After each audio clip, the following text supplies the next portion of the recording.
Hello and welcome back to the SITREP. Today we have an emergency SITREP for the briefing.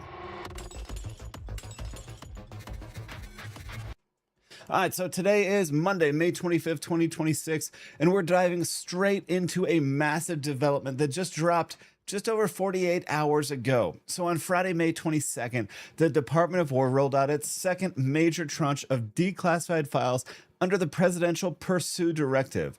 That's the Presidential Unsealing and Reporting System for UAP encounters. Now, this follows an initial May 8th drop, which brought down these servers with over 1 billion hits even worldwide.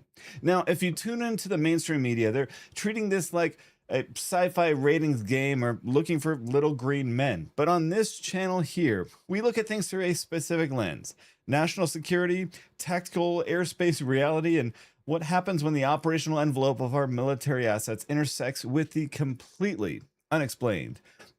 So we aren't here to spin wild theories. We're here to look at the raw data, the unredacted documents, the specific geographic hotspots where these encounters are actually occurring. And this second release contains 51 video files and 13 historical documents spanning decades, heavily pulled from military archives and recent sensor logs requested by House lawmakers.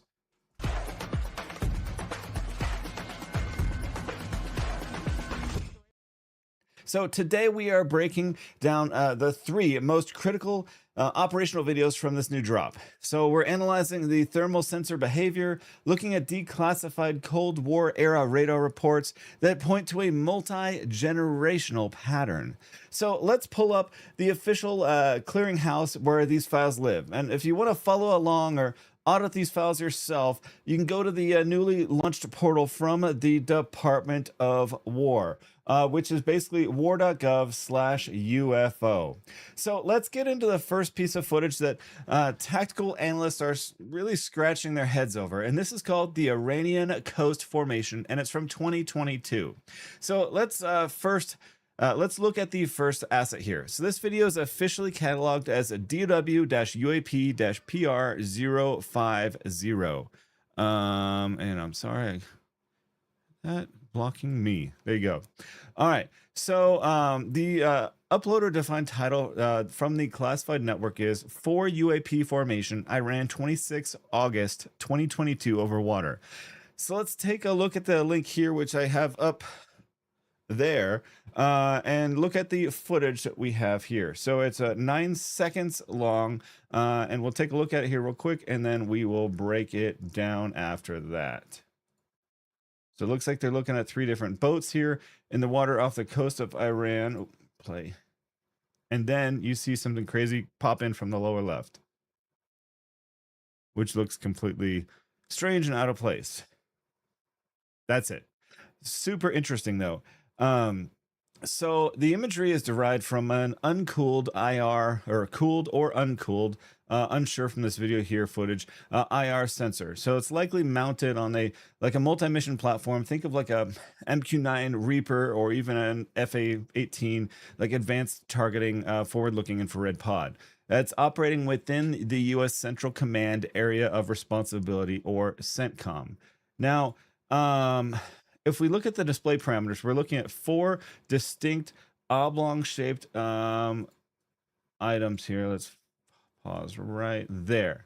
Okay, so they are disc oblong-shaped signatures that are moving in a tight formation that looks like a very disciplined tactical formation. They're actually traveling past maritime vessels, like we talked about earlier, over the water just off the coast of Iran in the Persian Gulf here. So if you look at their IR or thermal signatures, we look for, things typically like propulsion plumes, like hot exhaust gases that show up either as white or black hawk flares, depending on the polarity setting, like white hot versus black hawk. Well, there's absolutely no visible exhaust plume here, no thermal wake, no aerodynamic turbulence affecting the air directly behind the objects. So furthermore, if we look at the spacing, so maintaining a fixed interval formation at high speed over water requires either active data link networking between the craft, very, very experienced pilots, or an advanced autonomous flight control system. So if these are foreign state drones, which is the immediate national security hypothesis, they're operating with a signature profile that evades standard radar cross-section expectations for standard fixed-wing or rotary platforms.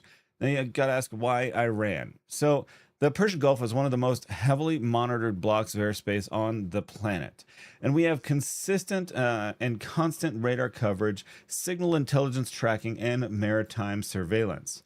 The fact that these 4 units could execute a coordinated transit through this specific corridor without triggering standard intercept protocols really tells us that either our sensors are being spoofed, or the platform technology bypasses traditional combustion mechanics. Either way, this sensor video is pretty incredible, pretty crazy. And I honestly, I don't know what to make of it. So, hi, Patrick Green. How's it going, guys? Thank you for joining on the live stream, as well as Rose with Thorns. We appreciate you guys joining us. So, that's just one of these files. There's lots of them, just to be completely open and upfront about them. So we're going to look at a second one here, and it's called the Syrian instant acceleration file. So let's bring this up here as it comes up. So if the Iranian formation shows structured control, then this next clip will show performance logged from an encounter over Syria in 2021. So you can look at the footage if you go on that website we listed before, look up DOW-UAP-PR051. So we'll go ahead and take a look at some of this footage here. It is 5 minutes long, so we won't look at all of it right now, but feel free to look it up with that, what we mentioned earlier at the website. So we can see this. A lot of it's redacted, right? And that's for good operational concerns here. But we're looking at this heat signature flying through the air.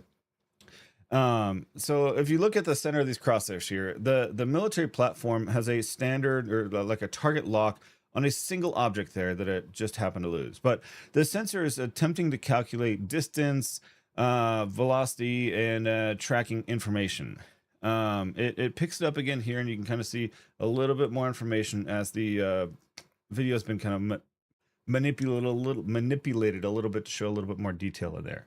The object does appear to drift relatively slowly against the background train, and then you can see right there, it just accelerates, boom, done. In a single frame, the object departs the tracking envelope. It doesn't lean into a turn.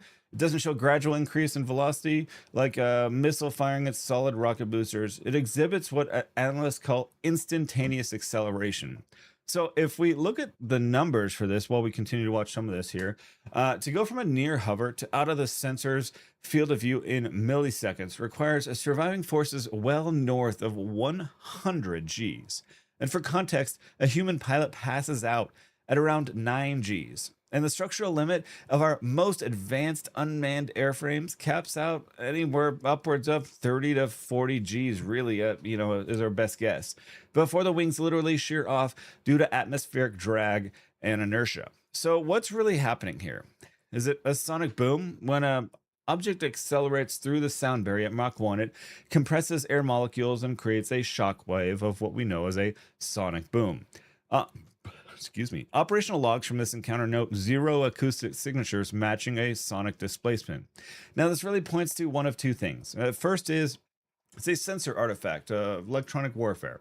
A highly sophisticated digital radio frequency memory spoofing system that injects a false target into our targeting pods to make us think our adversary has impossible flight capabilities. Or number two, and this is the more interesting and exciting one, is exotic propulsion. A platform using propulsion methods that somehow decouples itself from traditional atmospheric resistance. So either answer should keep defense planners awake at night. If our sensors can be lied to this effectively, our air-to-air targeting matrix is compromised. If the object is real, our intercept capabilities are functionally obsolete against it. As we can see here, as it continues to watch it, more stuff, you can see just, it looks just how fast this thing is going as it zooms in here and tries to follow. It's pretty incredible, and it's just a solid little heat source. in this video here, you can't see a whole lot outside of just the little heat source, to be honest, you know. In some of the other videos that you saw, or previous little captures of this, you could see it almost looked like something hanging underneath of the aircraft or whatever it may be, but it's hard to tell. So not sure. This is a good one. This is a really interesting one, for sure. So the third one we wanted to talk about is just super interesting, and it's a really historical declassification. So it's the Sandia base files, and this is from 1948 to 1950. Let's see here. Cut back to the page here. There, got it. All right. So now some critics say that the modern videos that we just saw are really anomalies born from digital sensors or software bugs or a modern drone technology. But this second tranche actually includes 116 pages of declassified files from the Armed Forces Special Weapons Program dating back between 1948 and 1950. And so we have this one, for example, here, and this file is logged as DOW UAP D017. Let me move myself over here a little bit so you can see these documents. And this one focuses on persistent UAP reports at Sandia Base in New Mexico, the epicenter of our early nuclear weapons program.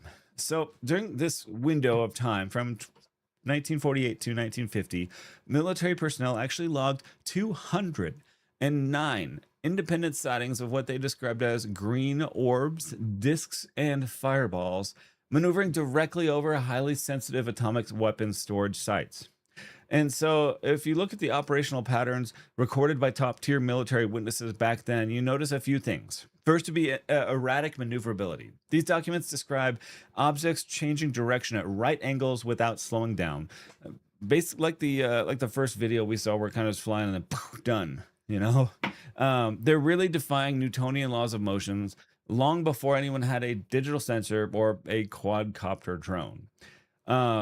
You also see sudden disappearances. Multiple radar operators from the era confirmed simultaneous visual and radar contact, only for the return signal to vanish instantly while the object was mid-flight.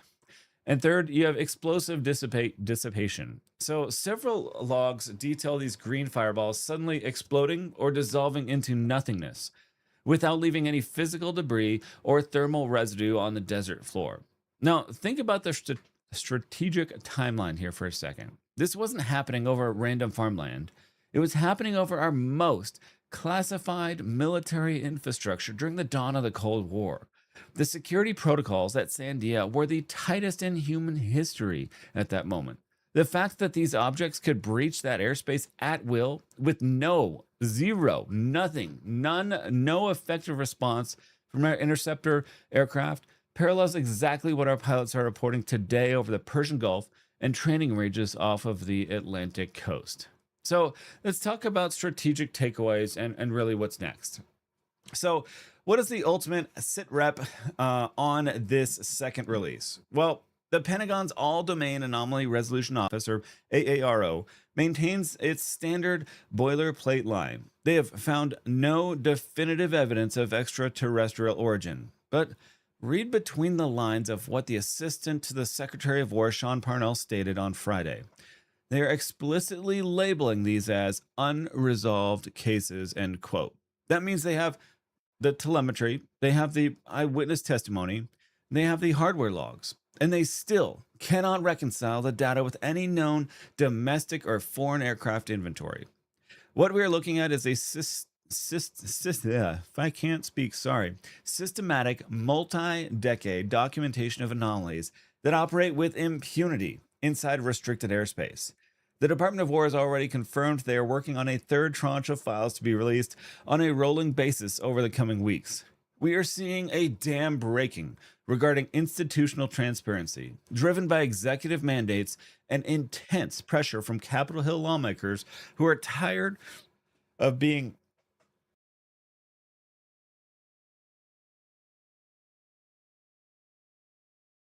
intense pressure from Capitol Hill lawmakers who are tired of being briefed behind closed doors without seeing the raw data. And so for those of us in the preparedness community and homesteading community, this isn't about looking for like a sci-fi or a crazy alien cool ending.